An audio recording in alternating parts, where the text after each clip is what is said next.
Olá, tudo bem? Eu estou gravando esse vídeo para o PCC da disciplina Filosofia da Educação. E vou começar uma pequena introdução, na qual vou ler uma entrevista realizada com um amigo meu que foi professor durante um ano no estado do Piauí, na cidade de São Raimundo Nonato. Ele foi professor do Instituto Federal de Educação, Ciência e Tecnologia do Piauí, da área de filosofia no ensino médio. Ele é um padre, né? Mas é professor. Ele se chama Frei José Batista. E eu pedi para ele me passar essa entrevista porque é uma pessoa de confiança, sincera, que ajuda a contribuir na minha formação. Depois, na segunda etapa, ele aborda alguns elementos da disciplina, sobretudo alguns elementos que eu acho interessantíssimo para a formação, para os dias de hoje.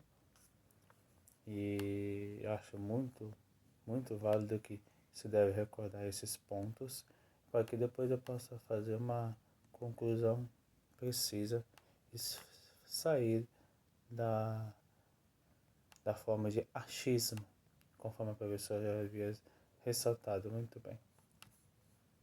Então, experiência do professor de filosofia do ensino médio do Instituto Federal de Educação em Ciência e Tecnologia do Piauí, no campus São Raimundo Nonato, Piauí. Durante os anos 2016 e 2017. Professor, o que foi o seu maior desafio, pergunto eu, para o meu entrevistado? Professor, qual foi o seu maior desafio na filosofia? E por quê? Ele responde: ensinar filosofia hoje é um grande desafio. Primeiro, porque os alunos pensam que a filosofia não é tão importante como a matemática, português, geografia, história e biologia. Em segundo, porque infelizmente a filosofia tem pedido cada vez mais espaço em nossa sociedade. Isso deu mais intensamente com a reforma do ensino médio aprovada em 2017, uma medida provisória que retirou a obrigatoriedade do ensino da filosofia, tornando-se optativo na grade curricular. Então, já vemos aí o grande problema, né? O próprio Estado, o próprio Ministério da Educação retirou, né, a filosofia na área da educação como grade obrigatória, passando a ser uma grade optativa. É ruim, né? Porque a filosofia se contribui muito para a formação do ser humano e tirar ela, colocar ela como uma segunda opção, ou segundo plano, é ruim. Não é muito acessível, não. Mas isso é um comentário meu, não é do professor. Fala, professor, sobre as suas aulas e como é a sua rotina com os alunos. Quando o professor diz ao meu entrevistado da filosofia, além do esforço óbvio que tem em preparar as aulas, necessita fazer outro esforço muito grande para mostrar aos alunos quanto a filosofia está presente na nossa vida e quanto ela é importante. Minha estratégia para isso é a partir de temas filosóficos, perguntas questionadoras e reflexivas, que estão sempre presentes nas minhas aulas. Perguntas como, por exemplo, qual é o sentido da vida, o que é felicidade, porque a democracia não é ditadura. Esse tipo de pergunta tem me ajudado muito a levar os alunos a ter mais interesse pela filosofia. Meu esforço nas aulas é ligar os temas filosóficos com o tempo presente, marcado pelos grandes contrastes sociais e contínuos avanços tecnológicos. Então eu perguntei, qual é o seu objetivo como professor? Meu objetivo final é levar os alunos a serem capazes de refletir sobre as mais diversas realidades da nossa vida, nosso país e nossos povos. Se a filosofia não conduz a uma reflexão autêntica, radical, rigorosa e de conjunto, para mim ela não é filosofia. O questionamento, a visão crítica de todo o processo de transformação inicia com um pensamento filosófico centrado na reflexão. Nas minhas aulas, sempre procuro valorizar muitas relações interpessoais. Não tenho dúvida que, quando bem feitas, são essas relações que marcam positivamente todo o processo de ensinar e aprender, que é muito complexo. Continuou o professor. Para isso, procure utilizar várias estratégias pedagógicas ditadas para que a reflexão realmente aconteça e a relação seja facilitada. Os vídeos, slides, filmes, textos, teatro e debates são meios muito eficazes para que a aula seja mais interativa e dialógica possível. Não é fácil, mas tento conseguir estabelecer esse método de boas relações interpessoais. Acredito que o caminho para fazer os alunos terem mais interesse pelos temas, quando eles se sentem envolvidos, o interesse é muito maior. Quando eles se sentem ativos no processo e não somente passivos, a aula se torna muito agradável e isso, é claro, requer processo contínuo, constante e permanente. Então, aqui entrando num dos pontos muito interessantes da entrevista, que o aluno precisa ser um protagonista, aquilo que na antropologia e sociologia da educação, né, já havia bem ressaltado, ser protagonista da própria história, do próprio processo formativo permanente. Né? Então, você deve conduzir seu conhecimento, sua reflexão e buscar sempre avançar. Né? Sou feliz e coerente de ser professor de filosofia, apesar de tantos desafios. Ensinar para mim, diz o meu professor, é uma arte e essa arte faz parte do meu ser e viver. Tenho isso como missão de vida. Sinto-me realizado quando consigo transmitir algum ensinamento que faz diferença na vida das pessoas. Tenho consciência que também aprendo muito sendo professor. Lutar por uma educação de qualidade que fará a diferença. Sempre peço a meus alunos para ter sempre esta consciência. E aqui encerra a entrevista do professor. Foi muito interessante porque quando ele me enviou por escrito e depois a gente foi conversando os pontos, eu fui percebendo que a realidade na sala de aula é muito mais ampla e rica quando não se tem. E teoria e prática tem que andar lado a lado. Então, fiquei até ansioso quando chegar a minha vez, né? Então, eu quero ir agora a um dos pontos da disciplina e refletir, pensar, refletir, questionar, ver, se perguntar, porque alguns pontos da disciplina são fundamentais. Então, precisa conhecer, né? Então, vamos olhar pela primeira aula, né? A primeira aula que eu assisti, Mito e Verdade. Só um instante que eu estou tentando encontrar o documento, mas eu já posso adiantar que o mito, a razão. Na antiga Grécia, a religião e o mito eram fontes originárias do conhecimento. Então, nós vemos que nos primeiros séculos, os primeiros anos da filosofia, religião e mito eram coisas juntas. Não era como hoje, na modernidade, separadas. Então, os dois eram juntos. Então, a religião misturava-se com o mito. A história de Orfeu, a história de Zeus, dos deuses, etc. A história de toda a cultura grega remete muito ao mito e à religião.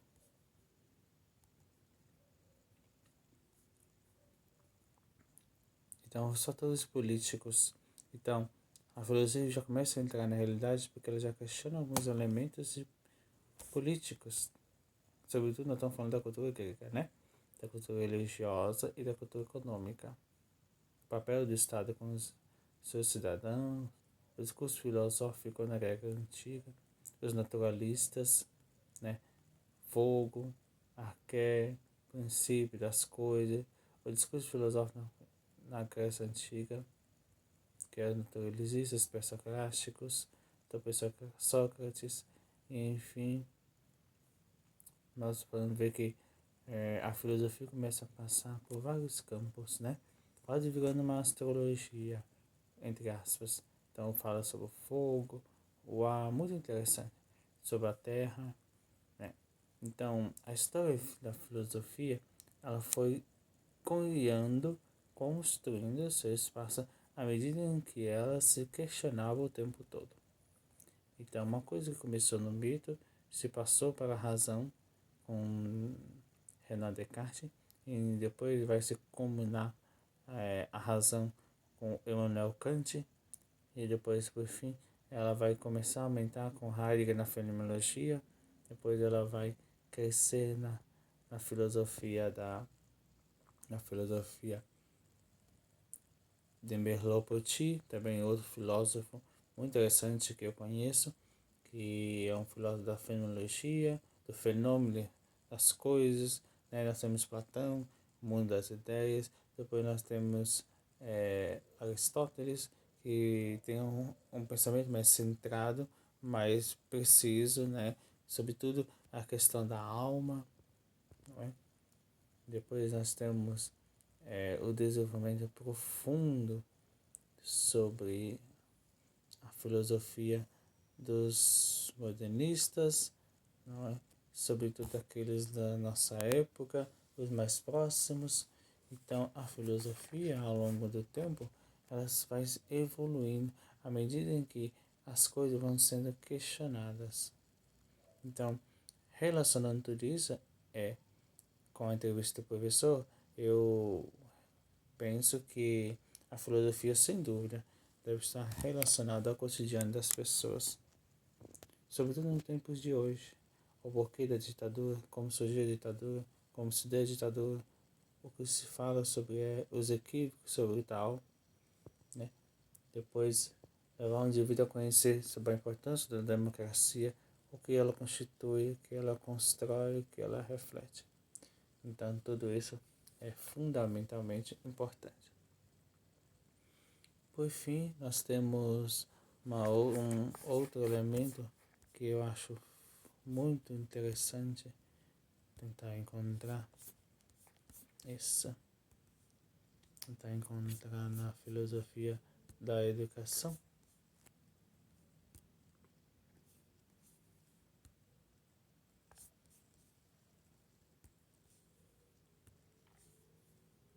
Estou tentando abrir o documento, apesar que está meio lento, né? Peço um pouquinho de paciência à professora, que eu estou tentando me desafiar. Nunca tinha feito vídeo e eu queria me desafiar, permitir esse elemento muito novo, né? Acho que é bom a gente experimentar algo novo, não sair dos padrões, né?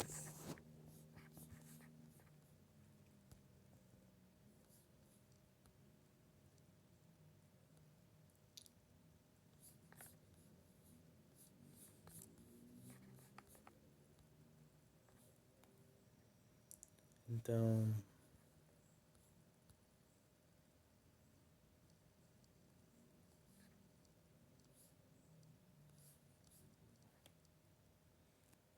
nós estamos agora, por exemplo, na filosofia medieval, onde se vai culminar a filosofia grega com o pensamento arábico.